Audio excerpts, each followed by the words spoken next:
Hello বন্ধুরা, বশীকরণ জগৎ চ্যানেলের পক্ষ থেকে সবাইকে স্বাগত জানাই।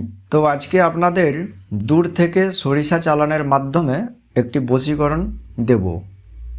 এই বশীকরণটি বিশেষ একটি দিনে করতে হয়। সেই বিশেষ দিনটি কবে আমি আজকের ভিডিওতে আপনাদের জানাবো, এবং এই বশীকরণ ক্রিয়া করার জন্য কয়েকটি সামগ্রী প্রয়োজন রয়েছে। তো সমস্ত বিষয় ব্যাপার আমি আজকের ভিডিওতে জানাবো, তাই ভিডিওটি শেষ পর্যন্ত দেখবেন এবং ভিডিও থেকে উপকৃত হলে অবশ্যই একটি লাইক করবেন, এবং যারা চ্যানেলে নতুন রয়েছেন চ্যানেলটি সাবস্ক্রাইব করে বেল আইকনটিতে ক্লিক করে রাখবেন পরবর্তী আপডেট পাওয়ার জন্য। তো আজকে আপনাদের জন্য যে বশীকরণটি নিয়ে এসেছি এটি হচ্ছে স্বয়ং কামাক্ষার বশীকরণ। এই বশীকরণ ক্রিয়াটি করার জন্য একটি বিশেষ গাছের কাঠ লাগবে, সেটা হচ্ছে বনকুল বা বড়ই গাছ।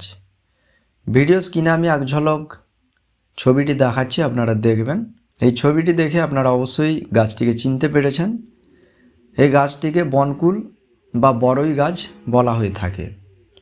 এই গাছ থেকে কিছুটা শুকনো ডাল আপনারা সংগ্রহ করে নেবেন, এবং আপনাকে সাদা সরিষা এক দামে কিনে আনতে হবে। সাদা সরিষা 3 গ্রাম পরিমাণ মতো লাগবে, এবং একটি মালসা নেবেন। সেই মালসার ওপরে ওই যে কুল গাছের কাঠ সংগ্রহ করে নিয়ে এসছেন, কুল গাছের কাঠ ওই মালসাতে দিয়ে দেবেন। দেওয়ার পরে ওই কাঠের মধ্যে আপনাকে আগুন জ্বালাতে হবে। আগুন জ্বালানোর জন্য আপনি কর্পূর, ধুনো এগুলো ব্যবহার করতে পারেন। তো যখন আগুনটি খুব তীব্রভাবে সেই মালসার মধ্যে তৈরি হবে, তখন আপনি কি করবেন, ওই সরিষা হাতে নেবেন। হাতে নেওয়ার পরে আপনার যে কাঙ্ক্ষিত ব্যক্তি তার ছবিটি চোখ বন্ধ করে মনে মনে কল্পনা করবেন, এবং যখন কল্পনা করবেন তখন মনে মনে এটাই বলতে থাকবেন যে অমুক তুমি আমার বশীভূত হও, অমুক তুমি আমার বশীভূত হও, অমুক তুমি আমার বশীভূত হও। অর্থাৎ অমুকের স্থানে কাঙ্ক্ষিত ব্যক্তির নাম নেবেন, এটি মনে মনেই বলবেন এবং তার ছবিটি কল্পনা করবেন। এটি আপনি বেশ কিছু সময় ধরে করলেন। করার পরে আপনি সরিষা হাতে নেবেন। সরিষা হাতে নেওয়ার পরে আজকের ভিডিওতে আমি যে মন্ত্রটি দেব, এই মন্ত্রটিকে মোট 3 বার বলে সেই সরিষার মধ্যে 3টি ফুঁ দেবেন। তারপরে সেই সরিষা ওই অগ্নিতে দিয়ে দেবেন।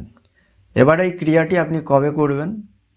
এই ক্রিয়াটি করতে হবে কৃষ্ণ চতুর্দশীর রাতে। এই ক্রিয়া অন্য দিন কিন্তু করতে পারবেন না। এই ক্রিয়া শুধুমাত্র কৃষ্ণ চতুর্দশীর রাতেই আপনি করতে পারবেন। তো যখন এই ক্রিয়াটি করবেন সম্পূর্ণ শুদ্ধ হয়ে পাক পবিত্র অবস্থায় ধূপ জ্বালাবেন। ধূপ জ্বালিয়ে মালসা নেবেন, মালসাতে আপনি ওই কাঠগুলো দেবেন। কাঠ দেওয়ার পরে অগ্নি প্রজ্বলিত করবেন। অগ্নি প্রজ্বলিত করার পরে আপনার সেই কাঙ্ক্ষিত ব্যক্তির কথা ভাববেন, এবং যেটা বললাম সেটা মনে মনে বলবেন। তারপরে সেই সরিষা হাতে নেবেন। সরিষা হাতে নেওয়ার পরে মন্ত্র 3 বার বলে 3টি ফুঁ দেবেন। একবার বলবেন একটি ফুঁ, আবার বলবেন আবার ফুঁ, আবার বলবেন আবার ফুঁ। তারপরে সেই সরিষা আপনি ওই অগ্নির মধ্যে দিয়ে দেবেন। এই ক্রিয়া কোনো অবৈধ কাজে ব্যবহার করবেন না, এবং আপনি যে কাঙ্ক্ষিত ব্যক্তির ওপরে এই ক্রিয়া করছেন, যদি আগে থেকে তার কোনো ব্যক্তির সাথে প্রেম ভালোবাসা থাকে সেক্ষেত্রে কিন্তু এই ক্রিয়া তার উপর লাগু হবে না, অর্থাৎ কোনো কার্যকারিতা আপনি পাবেন না। যে কাঙ্ক্ষিত ব্যক্তির ওপরে ক্রিয়া করছেন, যদি তার আগে থেকে কোনো ব্যক্তির সাথে প্রেম ভালোবাসা থাকে সেক্ষেত্রে তাদের দুজনের সাথে আগে বিচ্ছেদ ঘটাতে হবে। বিচ্ছেদ ঘটানোর পরে আপনি এই ক্রিয়া করলে তবেই আপনি এই ক্রিয়াতে সফল হবেন। তো যারা তাদের কাঙ্ক্ষিত ব্যক্তিকে বশীকরণ করার জন্য এই ক্রিয়া করতে চাইছেন অবশ্যই করতে পারেন, তবে সৎ উদ্দেশ্য নিয়ে করবেন। অসৎ উদ্দেশ্য নিয়ে এই সমস্ত ক্রিয়া করলে কখনোই কিন্তু সফলতা পাওয়া যায় না। তাই সৎ উদ্দেশ্য থাকলে অবশ্যই করুন, এবং মন্ত্রের অমুকের স্থানে কাঙ্ক্ষিত ব্যক্তির নাম বলতে হবে।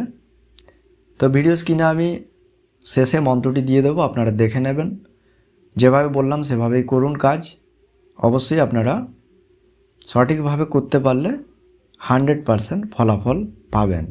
সবাই ভালো থাকবেন। ধন্যবাদ।